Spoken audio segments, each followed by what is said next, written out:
I'm Sarah Butcher, and this is The Side Comment. In this episode, Stephen A. Steinbach discusses how United States history can also be taught and understood by focusing on constitutional history. Increasingly, Americans have resorted to the courts and the Constitution to resolve disputes and debates over rights. And the Supreme Court and the Constitution itself have become the focus of national news. But this is nothing new, and the earliest debates date back to almost the adoption of the Constitution itself. Hello, my name is Stephen Steinbach. Along with Maeva Marcus and Robert Cohen, I'm a co-editor of a book published by Oxford University Press, which is titled With Liberty and Justice for All, The Constitution in the Classroom. While our book is intended to assist teachers and students, it will also be of interest to ordinary citizens, that is, to anyone interested in understanding the United States Constitution as a great storybook in which we can collectively read about our past, our present, and maybe even our future. United States history can be taught and studied and understood through a variety of lenses: political, social, economic, religious, etc. What our book suggests is that the United States history can also be taught and that other narratives can be supplemented by focusing on constitutional history. Indeed, we claim United States history is constitutional history. Nowadays, it's not too difficult to recognize this. 21st century politics is driven by disputes and debates over rights. Increasingly, Americans have turned to the courts and to the Constitution to resolve their political, social, and ideological disagreements about issues such as privacy, equality, abortion, gun control, property rights, college admission, religion, and the like. As a result, the national political agenda has become laser-focused on the Supreme Court and the Constitution. For better or for worse, the justices of the Supreme Court have become almost household names. For better or for worse, they adjudicate in the spotlight glare of the front pages of our newspapers and the home pages of our websites. And as the Supreme Court has been increasingly perceived as more political in its reach and effect, whether by happenstance or design, it has been variously applauded or condemned, defended or denounced, as activist or reactionary, or both, depending on the outcome of any particular case. But none of this is new. Disputes about the interpretation and applicability of the Constitution have been front and center throughout our nation's history. As often as not, political controversies have been grounded in and shaped by constitutional fights, or by what we refer to in the book as constitutional moments. At the Constitutional Convention in Philadelphia in 1787, there were intense debates over the structure and powers of the new government, over the future role of the states, and over the treatment of slavery. Then followed a huge controversy over whether the Constitution should be ratified, particularly because it lacked a Bill of Rights. Once the new government was up and running, we engaged in constitutional fights over the legitimacy of a national bank, the authority of courts to declare laws unconstitutional, and the power of states to nullify laws of Congress. The decades before, during, and after the Civil War featured one constitutional moment after another about slavery itself, particularly as the new nation acquired new lands and territories, about so-called fugitive slaves, and whether they should be returned by northern states to their so-called owners in the South, about the Supreme Court's infamous Dred Scott decision, about the secession of the southern states, and whether their withdrawal was consistent with the text or principles of the Constitution, and about the abolition of slavery, how that was to be achieved consistent with the constitutional structure. After the Civil War and during the era of Reconstruction, 3 revolutionary amendments were added to the Constitution, amendments that abolished chattel slavery, provided equal rights for all regardless of race, and guaranteed voting rights for males regardless of race.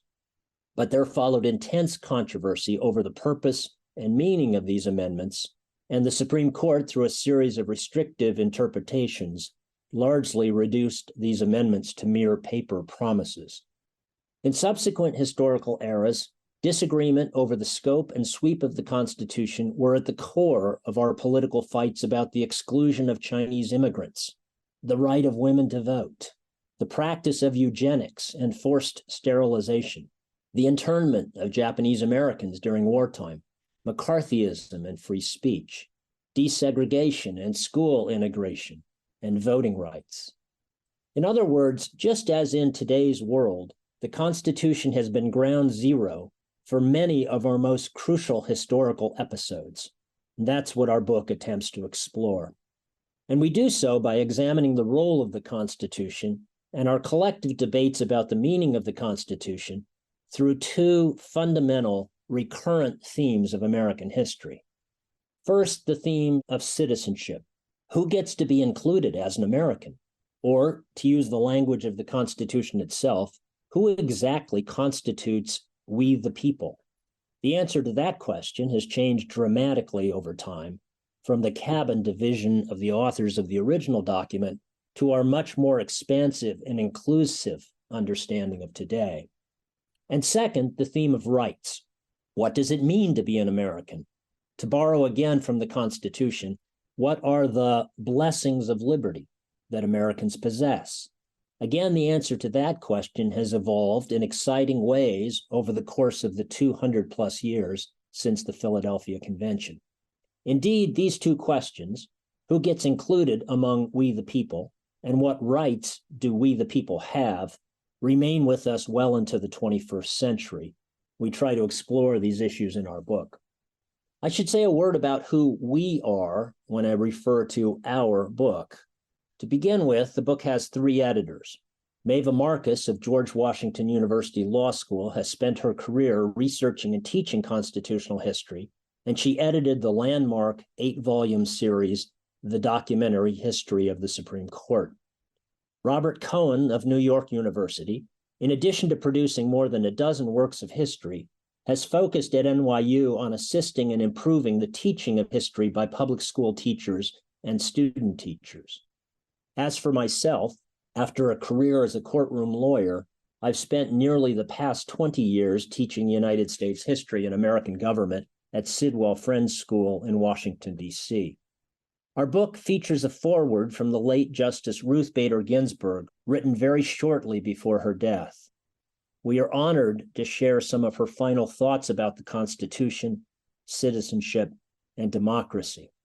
An introductory chapter explains the nature of the Constitution and the particular role of the courts, and features an essay from Linda Greenhouse, who reported on the Supreme Court for decades for the New York Times. The book then proceeds chronologically. Each chapter covers a particular historical era, and each chapter is anchored by an overview essay from a noted constitutional historian, including several Pulitzer and Bancroft Prize winners, Eric Foner, Annette Gordon-Reed, Mary Bilder, Melissa Murray, Laura Kelman, Julie Suk, and Sam Ehrman. Collectively, these superb essays provide a panoramic survey of American constitutional history from 1787 to the present. Our book also features a generous collection of excerpts from primary source documents presented in historical and constitutional context. We've also included a host of other Constitution-related resources, such as discussion questions, bibliographies, and ideas for further study. Our work arrives at a critical moment for several reasons. To begin with, at least in the United States, too many schools, public and private, have de-emphasized or even eliminated civics classes that previously formed part of the core high school curriculum. Sometimes the elimination of civics has occurred to find more room for STEM, sometimes for less noble reasons. But all schools still require the year-long United States History Survey class.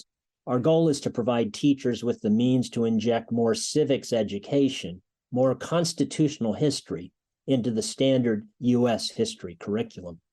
At a time, moreover, when the U.S. history curriculum is often front-page news, and even the subject of acrimony in state legislatures, we believe the need for a balanced, open-ended, and open-minded assessment of our nation's constitutional heritage is all the more essential. We need to teach our students that political disagreements in a democracy can and must be discussed rationally and respectfully.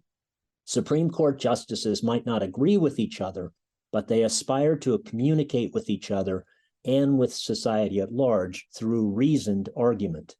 Ideally, the classroom can be a similar space. And our book is also timely from a broader perspective. When you step back and think about it, our current political atmosphere, intense partisanship, polarization, and arguably even existential threats to democracy, is not all that surprising.